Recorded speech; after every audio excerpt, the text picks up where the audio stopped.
And for the sake of recording, I'll repeat myself once again. Trig identities is the idea or the section where we are trying to prove something. So in the spirit of proving things, anyone here know what QED stands for? And while you're thinking about that, Kennedy, you asked if we finish chapter 1 to 3 quizzes by tonight, they will still count. Yes, you can finish it like at the end of the year, and I'll still count it. But for the sake of putting a number in for the report card, I'm just going to temporarily put in a 0 for anyone who didn't do anything. Okay. But at the same time, yeah, I do want to push you to finish chapter 1 to 3 like today. 'Cause I do want to close them off. All right. QED. Anyone know what that stands for? You might have seen it in a cartoon. You might have seen it in a comic book. You might have seen it in textbooks, maybe. No? Going once? Going twice? QED is a Latin acronym for quod erat demonstrandum. Those kinds of words I feel like you would hear more from like horror, like Catholic, like horror movies like that. I don't know. I feel like you see more of that there. It just sounds scary. Quod erat demonstratum is basically saying it has been proven or it has been demonstrated, right? That which has been shown. That's literally what it means. And why am I doing this? What you're going to be doing is taking a statement in trigonometry and you're going to compare it with another statement given in trigonometry and check whether the left side is in fact equal to the right side. What does that mean? In the beginning, you're going to look at two different expressions, trigonometric expressions that look completely different. And your goal is to work out the left side, simplify or work out the right side, and make the left side and right side look exactly identically alike. That's our goal. Okay. So a couple of things I want to do to help you along the way. I'm going to clear this. You need to know a couple of things to make your life a little bit easier.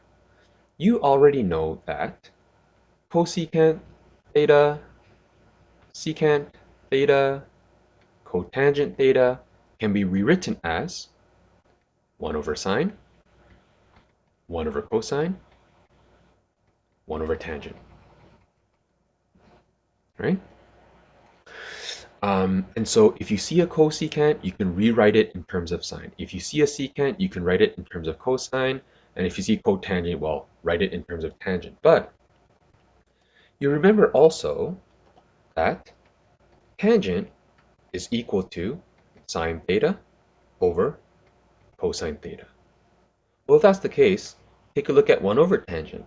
That would basically be cosine theta over sine theta. It's the reciprocal. Okay, so these things you're going to have to say, okay, I've committed to memory. I can interchangeably write any of these ratios. Have we committed to memory? I hope so. Let's move on. Here's another thing that you need to know, and that's something called um, a Pythagorean identity. So again, true to the word identity, this is an expression or an equation that you can memorize and you can use anytime you want because it has been proven. Here it is. Pythagorean identity is sine theta squared plus cosine theta squared is equal to 1. And please don't be thrown off by this symbolism. It's just a short way of saying I have sine of theta, but that is multiplied by itself. Mathematicians, being lazy, didn't want to write the brackets all the time, so these two are basically one and the same. So when you see sine squared, it just means sine times sine. Same with cosine. Okay? In other words, as we start doing these puzzles, this solving left side and right side business, you will occasionally or often see sine squared adding with cosine squared. You can take that, just cross it out, and write 1 in its place. You can replace it, you can substitute it. Okay? And of course, as a reminder, if you think about it, sine, if that's the case, can be substituted with 1 minus cosine squared. And in the same spirit, cosine squared could be written as 1 minus sine squared because, take a look, where's my, okay? So if I take cosine, I subtract both sides by cosine and I'm essentially bringing it to the other side. It becomes sine, there's nothing there, plus 0, and 1 minus cosine squared. In the same way, if I want to get cosine all alone, I could subtract by sine squared theta, leaving me subtraction of sine squared theta on the other side of the equal sign. Okay. Quick recap. Cosecant, secant, cotangent can all be written in terms of sine, cosine, and just sine and cosine. Also, sine squared and cosine squared added together has to be a plus, will always equal a 1, and manipulation of that will give you these two identities as well. Some of you might be asking, where the heck did this come from? Why do I have to memorize it? Once we use it and you see why it's useful, I will show you where it comes from and you'll be like, oh, that's such a useful tool to use. Okay, so hold that thought. I will show you the proof in just a second. Any questions about these tools that I'm asking you to use for 4.6?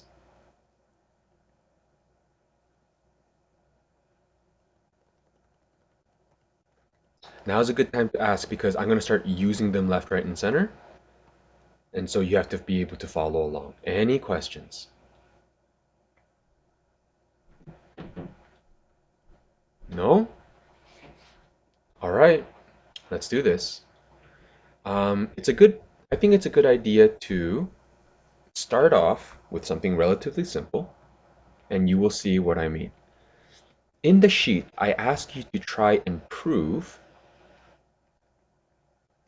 that tan squared theta plus 1 is equal to secant squared theta. Now here's something you cannot do in identities. You cannot subtract by 1 here and subtract by 1 here just because you don't like the 1 on one side.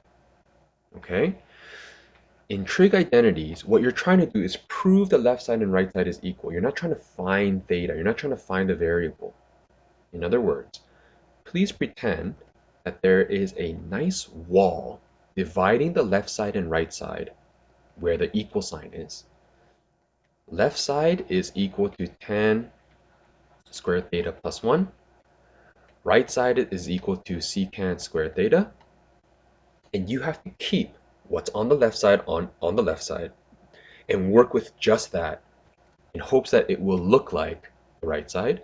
And the right side, you can't use anything on the left side. You just work with what you have here, and you keep on simplifying and working around and manipulating until it looks like the left side. Here we go. Let's see how it's done. Firstly, I might need more writing, so I'm going to use a thinner pen. Here we go. My first suggestion to you is rewrite everything in terms of sine and cosine only. So tangent, I don't like it. Secant, I don't like it. See if you can rewrite those, change it into sine and cosine only.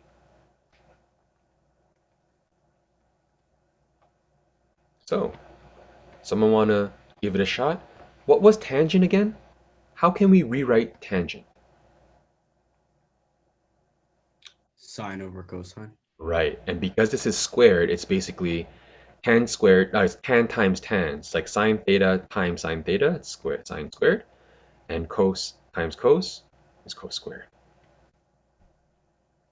Now, right side. What about secant? 1 over cosine squared. Great, 1 over cosine squared theta. Right on. Now, what do you like? In the first line, the red line, they look completely different from each other, right? There's nothing in common at all. But If you start writing everything in terms of sine and cosine, which is the bare bone primary ratios, you might start to see some similarities. So look at the blue line here. What are some similarities that you like, and what are the differences that you're going to have to resolve? So what are some similarities here? The denominator. The denominator. So I like the fact that both are cosine. I know I'm on the right track. But what's different? What do I not like? The rest of it. I don't like the fact that there's a sign here. I also noticed that this, on the left side, I have two terms. This one, I only have one term. By term, I mean numbers, right? This bracket is one number, the plus one is another number. Here, I only have one. So it may be, again, this is just detective skills, right? Maybe it's in my best interest to resolve that addition so that these two terms are actually added into a single term. So I'm going to do that. If I want to add fractions, I'm going to do the left side because the right side, I have no idea how to split. I don't know how to split this into two fractions. Like, no way, right? So might be too hard. So I'm going to start with the left side. And because I want to add fractions, I'm going to make both of them have the same denominator.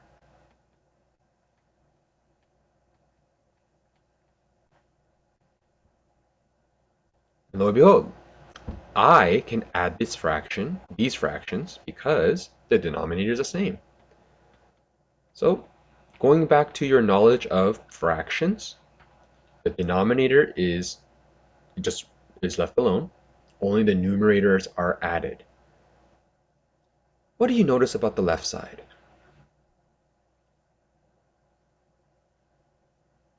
Well, it looks complicated, but I like you to take a look at the numerator. The numerator is sine squared plus cosine squared. And since I know by Pythagorean identity, if I see that, I can simply replace it with a 1. And hey, that's exactly like the right side. Q, E, E. You've proven it. You've demonstrated it. You have shown it to be true.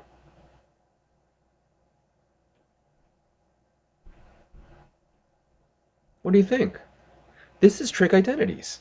You're just trying to manipulate numbers in terms of sine and cosine and see if you can make left side equals right side. So it becomes a kind of puzzle.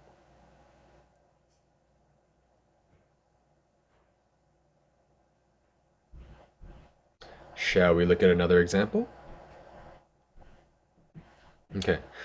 Before we look at the example, this might be a good time to show you why this is in fact true, because now you see that it works. Okay? I'm going to need some participation here. What is the Pythagorean theorem? What is the Pythagorean theorem?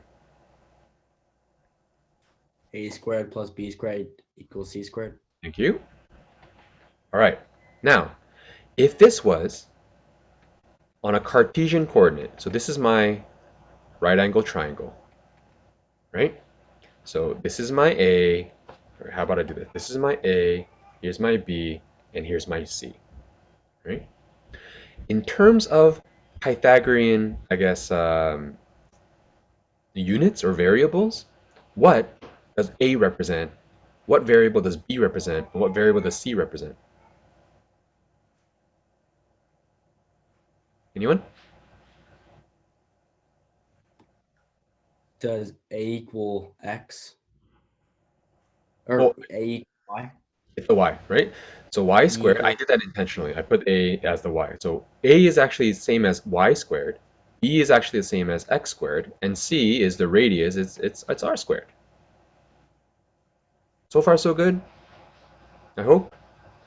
Now, to make this equal that, to make things simple, I'm going to divide everything here by r squared. And when I do that, r divided by r is just 1. You might be thinking, whoa, Mr. Kim, you just made it a lot more complex. But take a look at y over r. Where have you ever seen y over r?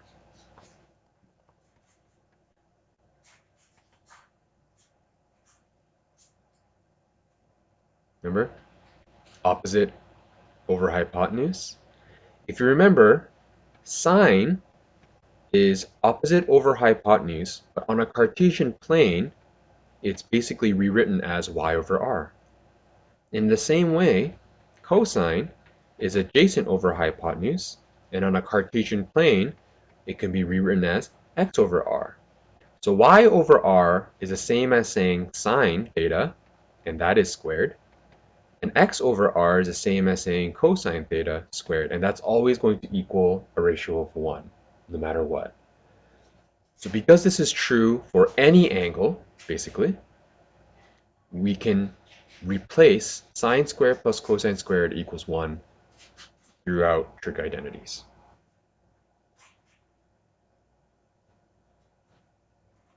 Do you have to know how to prove this? Absolutely not. You just need to know, you just need to be able to recognize whenever you see sine squared plus cosine squared, you can equal 1. And at the rare occasion you see a 1, you could reverse it and write it as sine squared plus cosine squared. And its derivatives. So that's basically today's lesson. It's now your turn to give it a shot. The second example I give you on the handout says sine theta is equal to cos theta times tan theta. I'd like you to try to prove it. Just follow the instructions. Remember, by format, keep up the same format. Just write sine theta as the left side. Give some space. Cosine times tangent is the right side. If you want, you could put a little dotted line to make sure you don't cross over as a reminder. And then you solve it. Let's write everything in terms of sine and cosine. Left side. Can I do anything? No. Okay, so that's it. But on the right side, how can I rewrite this?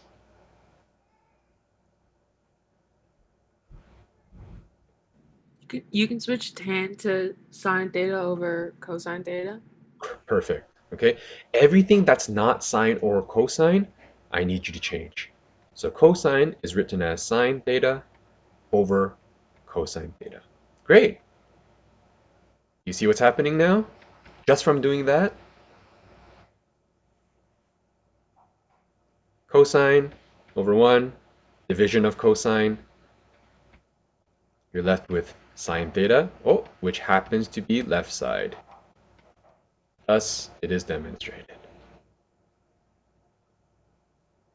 Do you need to write that QED thing every time? No, I was just gonna say, it's a bit of a nerdy thing to do. You don't have to do it all the time, but sometimes when you get into grade 12, this is a habit of mine, even in university, when you get into grade 12 and there's some very, very elaborate identities that the teacher asked me to prove as part of the course. And once you're able to do it, like you rack your brain and you sweat it out. But once you're able to prove it, you're just so proud of yourself. It's like you've like discovered fire or something, and you just have this desire to stamp out a QED because you're so proud of yourself. You do not have to do it. Definitely not. It's just something that I did sometimes for fun. I'll stop doing that. Okay. Okay. Are people following? People are starting to see. These are all entry-level questions, so I'm thinking people will quickly get the hang of it. I'd like you to try number 3 on your sheet. So turn the page, turn over. I believe number 3 says cosecant theta minus cotangent theta is equal to 1 minus cos over sine. Yeah.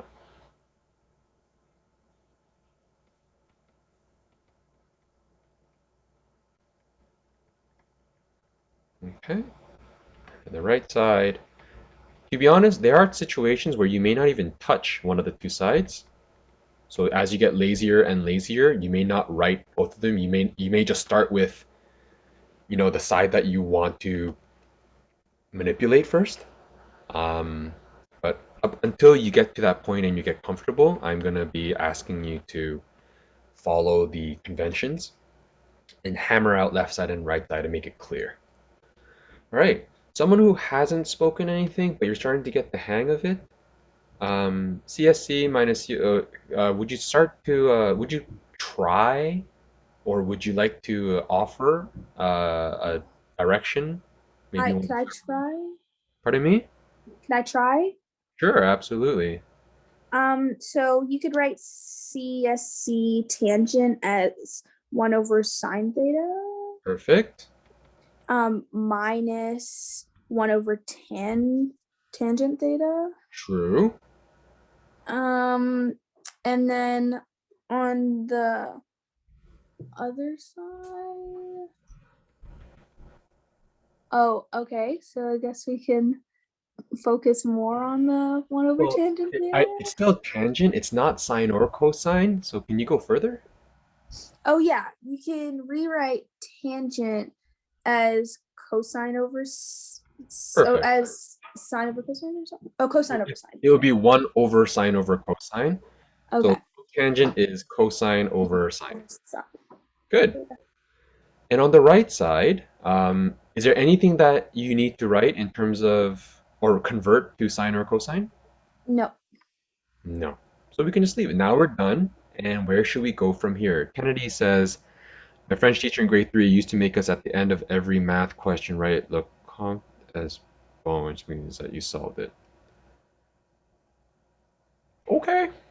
I mean, that's positive reinforcement. I'm sure it helps. Now, there's got to be a reason. I don't think the goal was for the teacher's goal was to annoy you. I'm sure there was a reason. Wanted to like, get you to feel proud that you did it every single time. So it's. I don't think I would do that to my students, but it's a thought. Maybe I'll try it to my grade nines one time. Yeah, it's kind of like cute. Absolutely. Um, all right. What's next?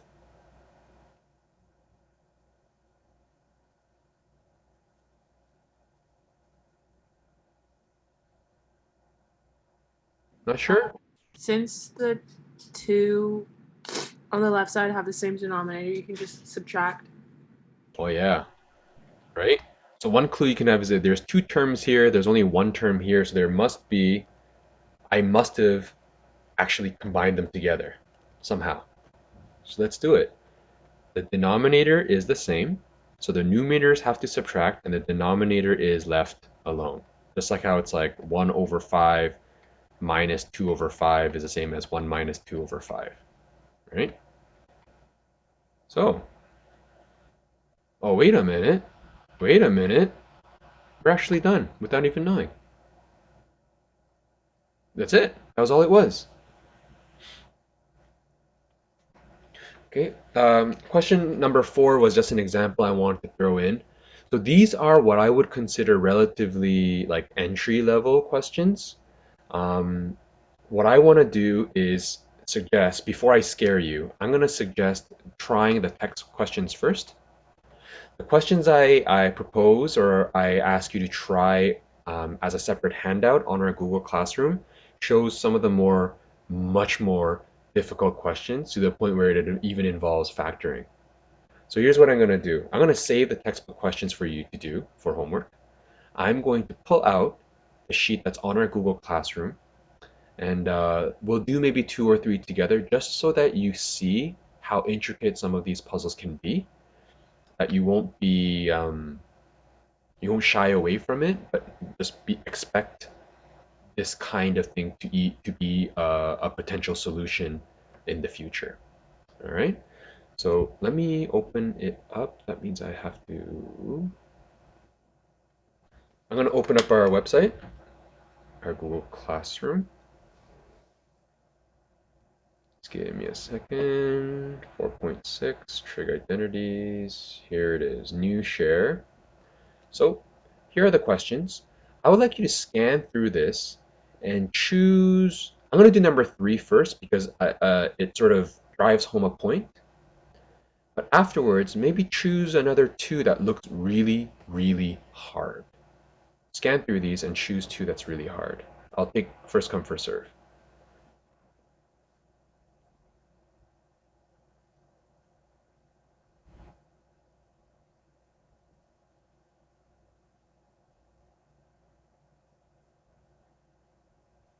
14. 14 is a good one. Actually, number 7 and number 14, they both involve something to the power of 4, which seems like ridiculous. But we can definitely try that. To be honest, some of these questions are more grade 12 caliber. So if you can do these, you can feel pretty good about yourselves. Okay? So we'll do number 3. We can do 4. You know what? I think I still get the same message done with number 7, but number 7 shows more. So I'll do number 3 and number 7. One more.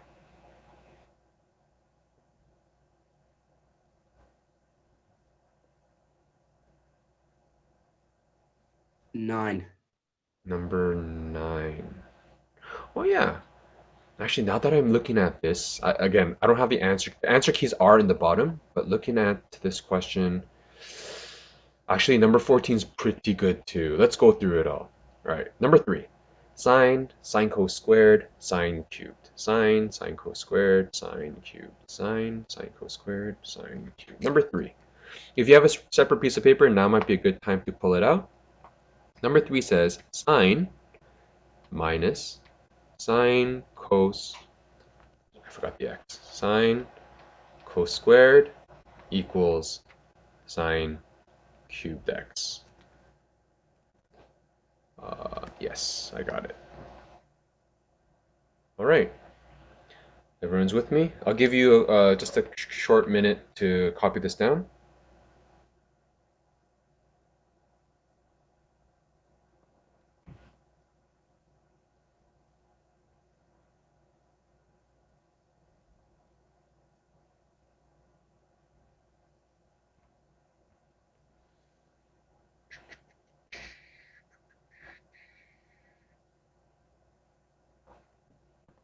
Okay. So something like this, again, it's going to be right side and left side. Okay, so right side. I think I'm going to leave right side alone. Again, I'm just walking you through my thought process because I basically go into these questions blind. So if you throw me a hard one, it might take me a while to work through it because every single one of these is a puzzle, right? But looking at here, I see a sine, and there are two terms. Whereas on the right side, it's one term. Although it's a cube and it seems a little scary, it's still very, very concise. So I'm going to leave that alone. I'm going to take a look at the sine value. I'm going to factor that out. And yes, factoring can happen. The reason I did that is because I noticed that cosine is nowhere to be seen on the right side. So this cosine must disappear somehow. How? The only way that cosine usually converts into sine squared is by using Pythagorean identity. And I think I got it. Everyone follow here so far, where sine is factored out and I'm left with 1 minus cos squared. If you recall, the Pythagorean identity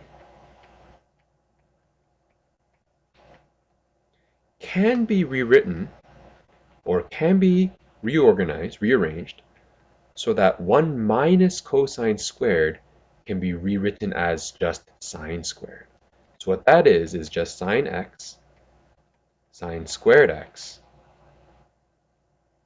this part right here. I can rewrite 1 minus cos squared and turn it into sine.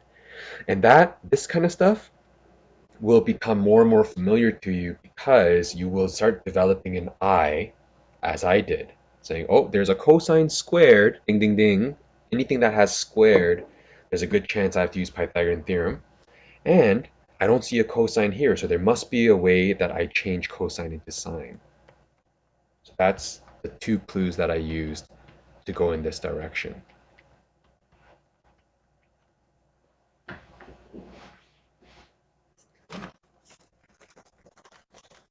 Any questions about how I worked around this?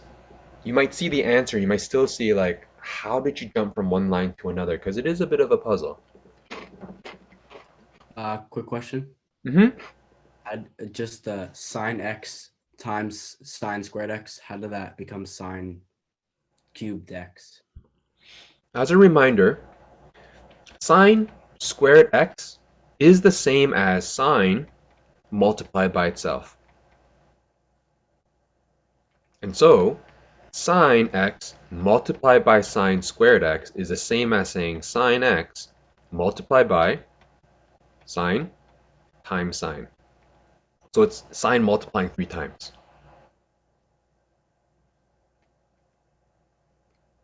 You see it? Yeah. Yeah, so don't be, I know it's a little bit weird, it's a new way of writing things, but this is just a short way of saying sine is being multiplied by itself 3 times. Why don't the variables stack? Are you thinking it should be sine cubed x cubed?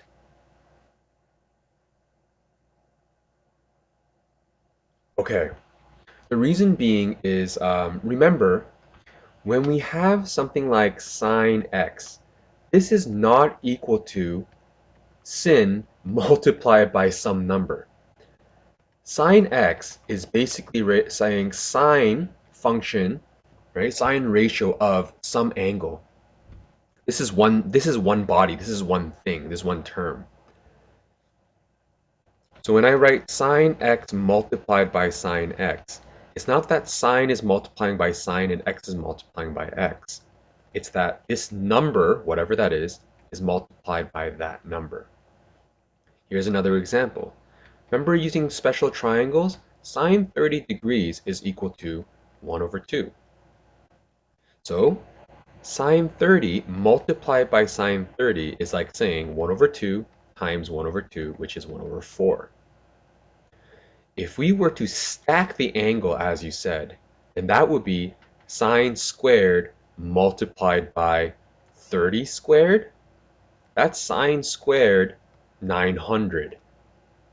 It's not what these symbolisms mean. It's not what this idea is. So think about, the best way to look at it as, think about the x and the sine as one body.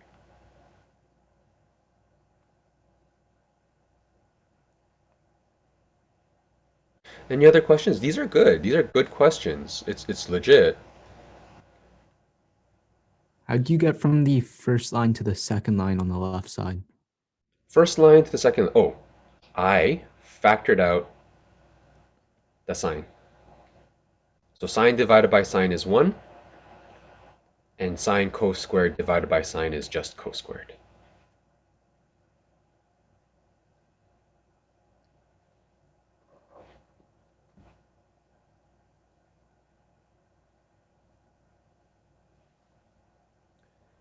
Any other questions?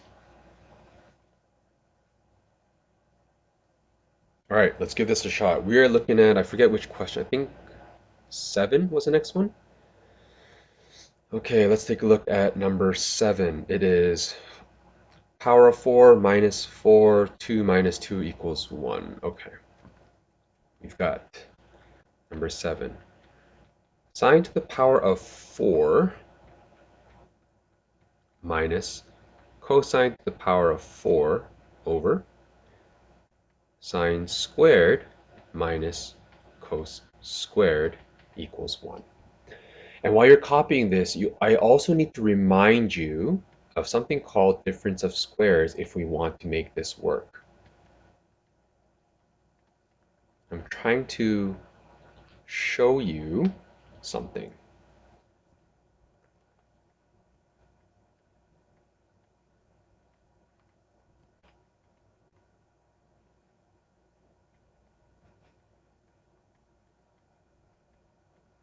Whenever you see something to the power of 4 minus something to the power of 4, chances are this is a strategy that you need to use. It is your understanding of difference of squares. Consider that a squared minus b squared means whatever is being squared is written here, AA. Whatever is being squared here is written next to it, BB. And the operation between a and b is a plus and a minus. But we have sine to the power of 4, something to the power of 4 minus something to the power of 4. And that doesn't change anything. So here's an example. X to the power of 4 minus y to the power of 4 is sort of like something to the power of 2 minus something to the power of 2. So if you follow this pattern, okay, this is x squared here and x squared there, y squared here, y squared there, and a plus and a minus in between. Okay, chew on that for a second. I'm going to start with left side because clearly left side seems more complicated than the right side right now.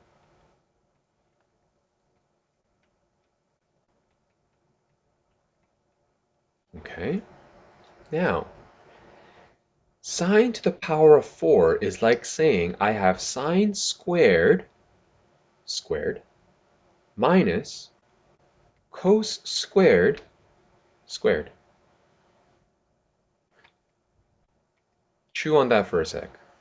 Sine to the power of 4 is the same as sine squared multiplied by itself, which is the same as saying sine squared to the power of 2. So this is going to be put as my A and A. Cosine squared is my B, B, and B. And in between it's going to be a plus and minus. Bring that all over here. I have sine squared x plus cos squared x bracket sine squared x minus cos squared x bracket.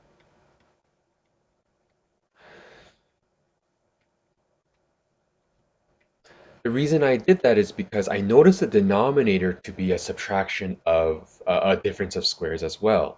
And on the right side, everything sort of cancels out and turns into 1.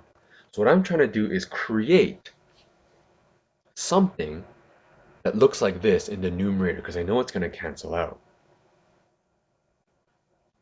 And so sine squared minus cos squared divided by sine squared minus cos squared equals 1, leaving me sine squared plus cos squared.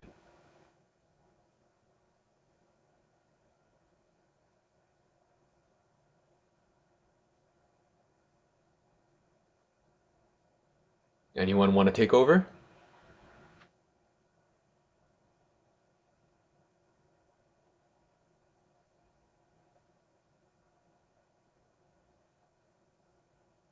Yeah, it's 1. Sine squared plus cos squared. Remember, as soon as you see that, you can replace it with 1. And that is right side. Now this is like, I would say it's top-notch grade 11 or borderline, it's grade 12 level stuff. Because there's a lot of factoring, a lot of, theory stuff involved. Don't fret. Let's do another example. I think number 13 was, or number 14 was requested, and it's virtually the same idea. You got sine to the power of 4 minus cos to the power of 4. Okay, let's take a look. Is someone still working on this? I might want to pause maybe.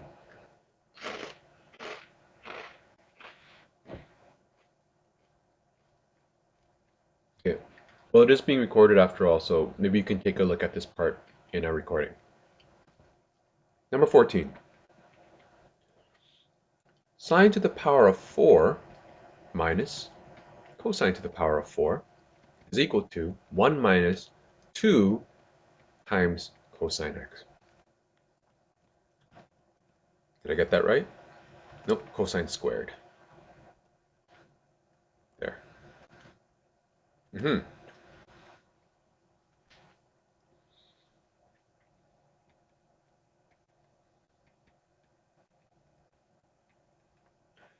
Again, this might seem daunting, but remember, this is a very, very difficult level. Once you get to the textbook, you'll be like, oh, this is so much easier than what I'm doing right now. Okay. Again, a couple of things. Let's hash it out very carefully. I see there's a sine, cos, 1 minus 2 cos. There's no tangent, there's no nothing. Everything is written in sine and cosine. Great, I don't have to change anything. Number 2, I noticed that in this side there is absolutely no sine function. There's no sine ratio. And also, there's no sine to the power of 4. So maybe there's a way we can take these sines and cosines of power 4 and turn it into power of 2. And there is. Remember, a squared minus b squared is the same as a plus b, a minus b. We can also say a to the power of 4, a b to the power of 4 is a squared plus b squared, a squared minus b squared. And so the left side, sine is plus cosine squared and sine squared minus cosine squared. I am also going to save us the trouble of, bam, writing that as a 1. So left side is equal to sine squared x minus cos squared x. All right, my challenge to you, I'm going to take this up at exactly 3 o'clock. You have 4 minutes. Can you figure out how we can take sine squared theta and somehow convert that into a 1? And the number of cosine squares double. It's just one step. Think really deeply with the tools that I gave you so far. How did we change sines into cosines? Or how do we get rid of sines, rather? 3 minutes, go.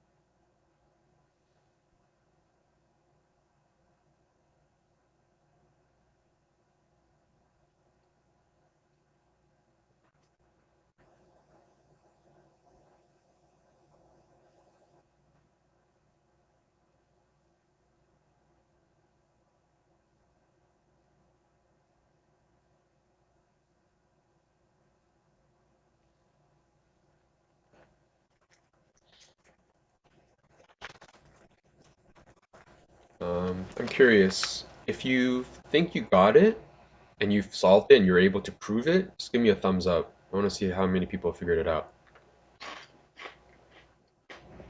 Nice. That's not bad.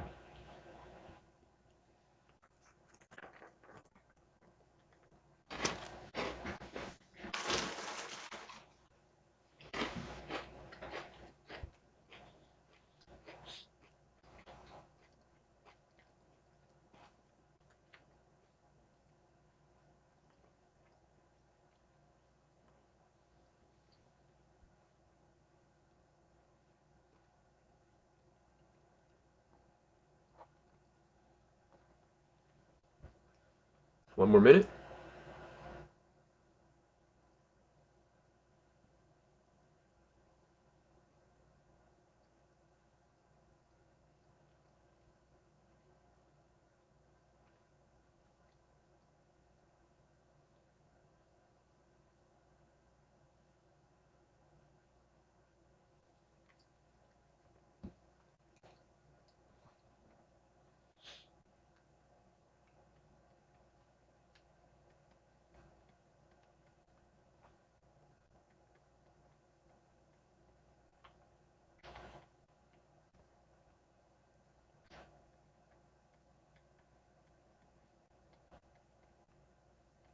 Okay, here it is.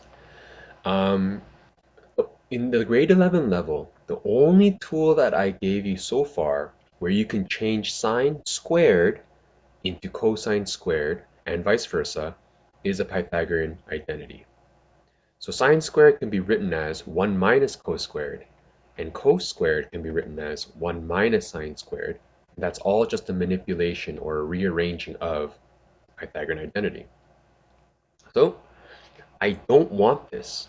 So you may not have had a clue, but if this is detective work, sometimes you need to be satisfied with trying something, and even if it doesn't work, just dust your hands off and be like, you know what, I tried it. Let's try something else. That's something that trig identity is going to teach you. So you might have tried, you know what, I don't like the sine squared. I don't know if it's going to take me anywhere, but I'm going to plug in 1 minus cos squared. So sine becomes 1 minus cos squared minus cos squared. And when you do that, I have two of these. It becomes 1 minus 2 cos squared, which happens to be right side. So if you're able to do that, amazing, good for you. You were able to see it. But for those who did not, please be comfortable experimenting. This is going to be half the battle when you're doing trig identities, and you will find that, oh, it worked. That will be more common than you think until you start developing an eye for it. Right now you don't see it, but trust me, the more you do this, you'll be like, I think this might work because I think it looks familiar. That's going to be a very common thing in your head for trig identities. Okay. Wait, where did you get the 2 from? Oh, it's that I have two cosine thetas. Sort of like saying if I have 1 minus x, that's equal to 2x. Oh, okay. Yeah. And so number okay, number 16, I think number 16 sort of brings everything that we've done together. I'll give you a quick clue. There's going to be some factoring involved. There's going to be some changing up using Pythagorean identity, changing one ratio into another, and a lot of simplification. So I'm going to clear this. We got sine squared, 4 sine, 3 cosine squared. We got, oh, is everyone okay? I think everyone's okay. All right. This was question 16. Last one for today. Sine squared plus 4 sine x plus 3 cos squared x is equal to 3 plus sine x over 1 minus sine x. All right.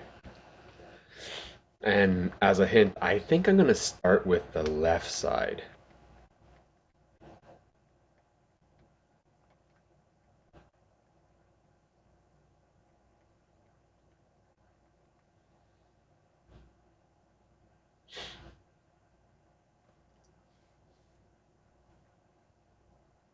All right. Here we go. A couple of things that I noticed. Again, I'm going in blind, or I'm going to pretend I'm going in blind because I think I've done this before with the other class. A couple of things I noticed. Number one, I have a squared, I have a single, and I have nothing. That reminds me of a polynomial of x squared plus something x plus something. So I think the top part needs to be factored.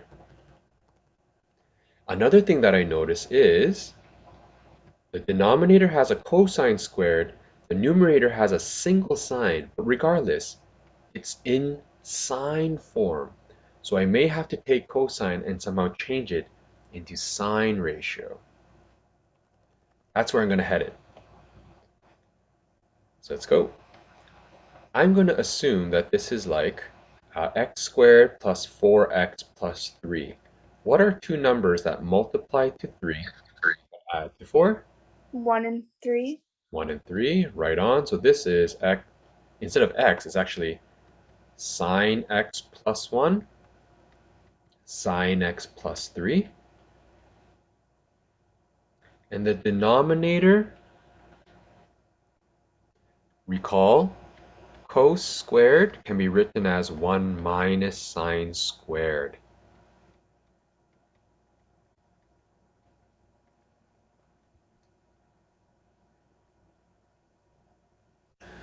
Okay, so what do I like about this? Am I heading the right way? Every line you write, you might want to reflect and see if it's making some sense. Do I like it? Do I not like it? What do you like about what I did? Nothing. I don't like it, Mr. I don't like you, Mr. Kim. Okay. What you might have noticed, sine x plus 3 and 3 plus sine x, they're the same thing. So I like that. What I don't like is sine x plus 1. There must be a way to get rid of it somehow. And I think I'm on the right track because I have 1 minus sine squared, and this is just 1 minus sine. Is there a way to break the sine squared down so that I have just sine? Well, our previous example should have revealed it. We're going to factor. 1 minus sine squared is a difference of squares. So that can be rewritten as 1 plus sine x and 1 minus sine x. So factoring is typically going to reduce the degree from 2 into 1. So the numerator has sine x plus 1, sine x plus 3. The denominator is 1 plus sine x and 1 minus sine x. I think you can both agree, or we can all agree that sine x plus 1 and 1 plus sine x is the same. That turns into 1. Sine x plus 3 and 3 plus sine x is the same, and 1 minus sine x is exactly as the same as the right side. So 3 plus sine x over 1 minus sine x, which is the same as the right side. So in this question, it's nothing that you haven't seen before, but again, we're bringing it all together. You had to factor. You had to turn cosine into sine ratio using the Pythagorean identity. And then there was difference of squares that allowed you to cancel a lot of these binomials out. Big stuff. So that's a challenging question for you. So we've done a lot. So once you've shaken off the jitters of something so scary looking, I'd like you to take a look at the textbook first, not the sheet that I put on in Google Classroom, but the textbook first, and try some of their examples, and you will see that, oh, this is actually very manageable. Mr. Kim just gave us really hard examples to do in class.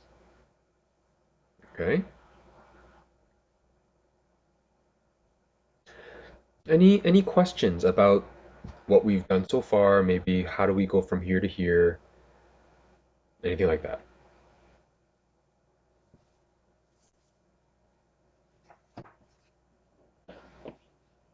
No?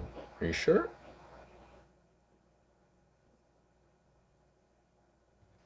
Quick question. Yes. This is on the assignment, right? This is like what question 4 is about? Yeah, so I was just about to talk about that if there was nothing else. Here, let me pull up the assignment.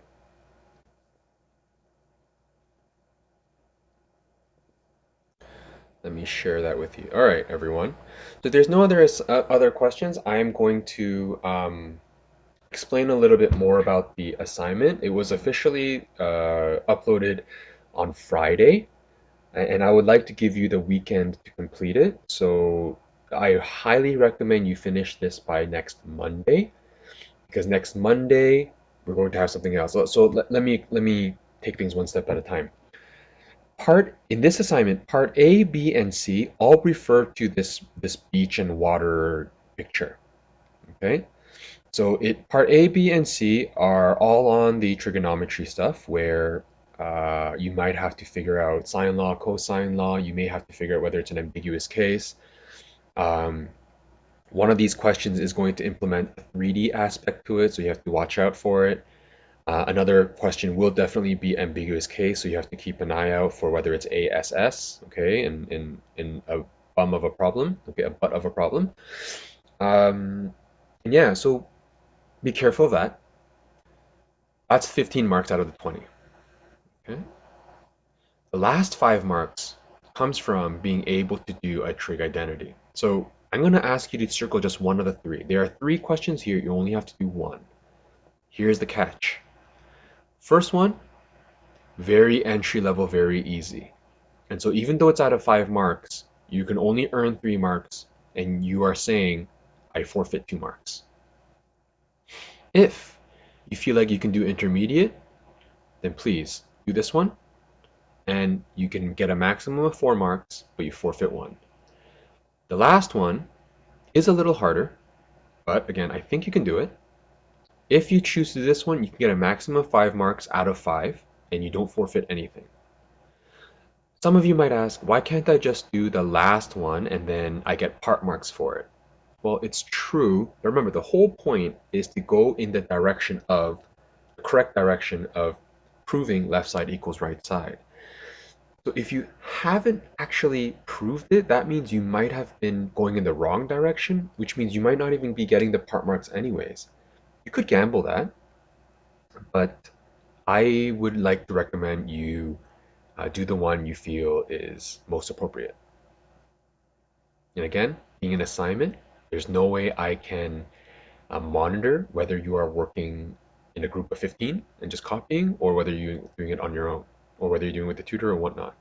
But with that said, I think the challenge level is enough that even so, you are going to learn something from it, and you'll be able to take something with you when you get to grade 12.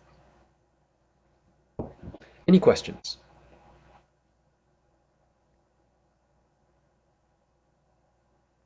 None? Question. Yep. How do you know? Can you remind me again? How do you know if it's the ambiguous case? Couple of ways you can identify it, but the main way is once you draw your triangle, check if you are given an angle, a side, and a side. Angle, side, and a side. Or, of course, side, side, angle. Side, side, angle, whichever. If that's the case, it's because this arm right here, it could be, the arm could be on this edge, but could also be on this edge. If you remember our example with thing 1 and thing 2, look for an isosceles triangle, I guess. Either way, when you draw your triangle, after you draw your triangle and you think it's pretty accurate, check if you're having SSA. And you know it's an ambiguous case.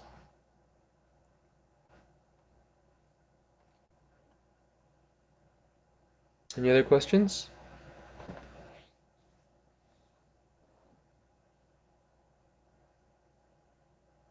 Okay. I also mentioned something about, yeah, I said that I would tell you why I think it's good that you complete it earlier. Let me take a look at our, so if you didn't know already, in the introduction and resources, there is a section that says tentative teaching schedule for quad 3. If you go to it, I already have a spreadsheet.